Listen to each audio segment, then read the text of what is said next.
The flashing lights from passing cars swept across the interior of the small sedan as it sat parked along a dead-end street in Utica, New York. It was just after sunrise on July the 14th, 2019, and the quiet neighborhood was still waking up. Inside the car, a 19-year-old man sat in the driver's seat with his phone in his hand, shaking as he typed and deleted messages to no one in particular. The windows were cracked, letting in the cool morning air. On the floor beside him was the body of 17-year-old Bianca Devins. She lay partly covered by a tarp he had pulled over her after the violence had ended.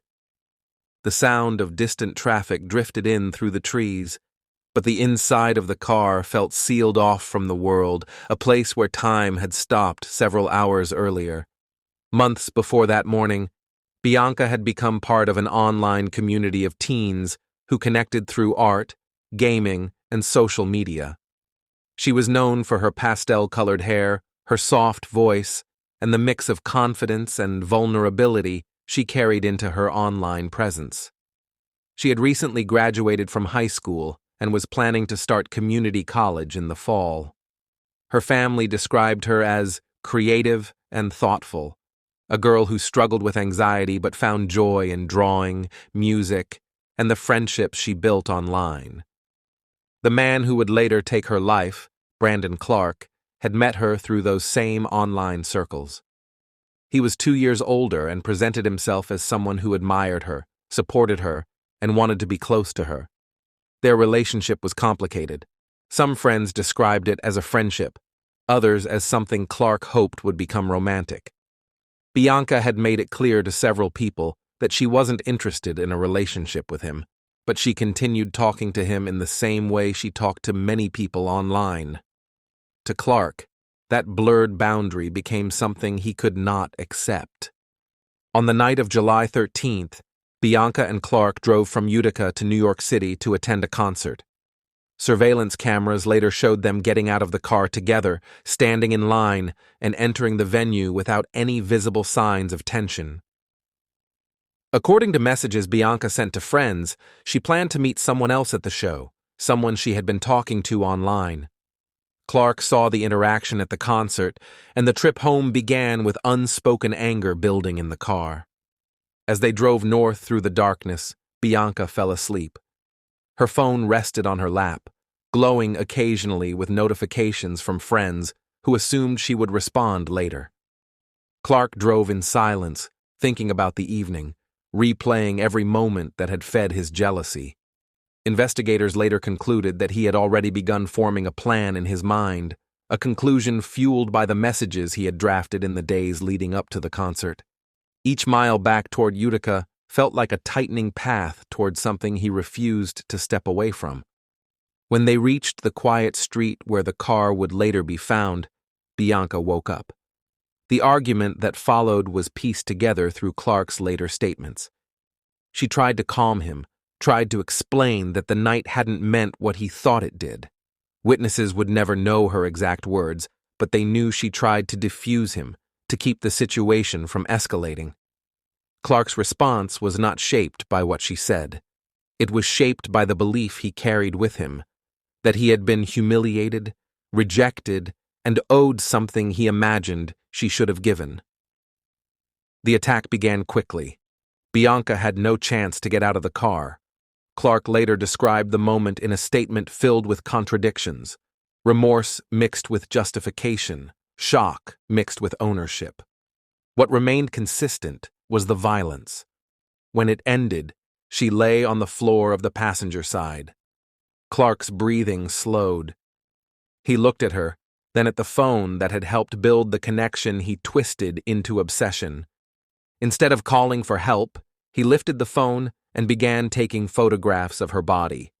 He posted them to social media with captions that shifted blame onto her, comments that painted himself as wronged, betrayed, or pushed too far. The images began circulating online within minutes. People who knew Bianca, friends, classmates, even strangers who had followed her online, received the pictures directly. Some begged him to stop. Others contacted authorities. A few prayed the images were fake. At home, Bianca's family was woken by police knocking on their door. Officers explained that they had received multiple calls from people online about disturbing images involving Bianca. Her family didn't understand at first. They hadn't heard from her yet that morning, but they had no reason to think something was wrong.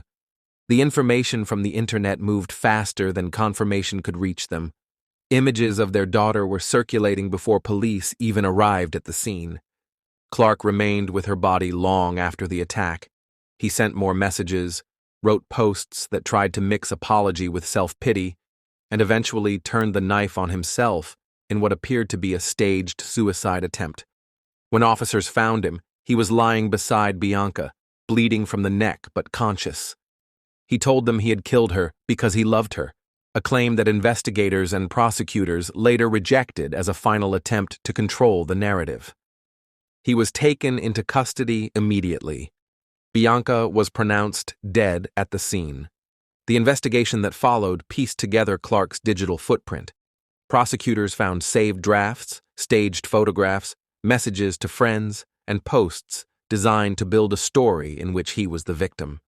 They argued that the killing was premeditated, rooted in jealousy, entitlement, and the belief that Bianca's independence was a threat to his image.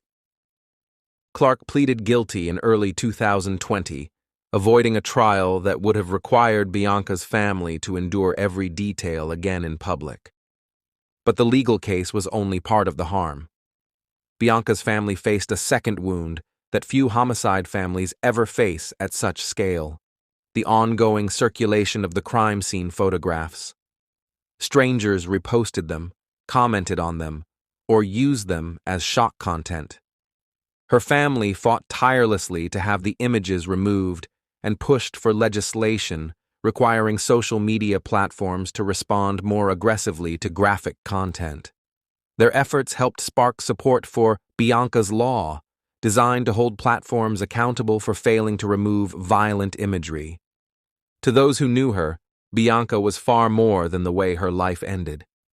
She was a teenager who loved art, who experimented with her style, who struggled with anxiety, but worked hard to build friendships.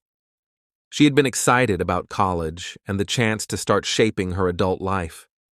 The hours that led to her death did not define her. They defined the danger of someone who believed affection created ownership and that rejection justified violence. Clark's sentencing closed the judicial chapter of the case, but it could not undo the trauma left behind. For Bianca's family, July 14th became the line between before and after.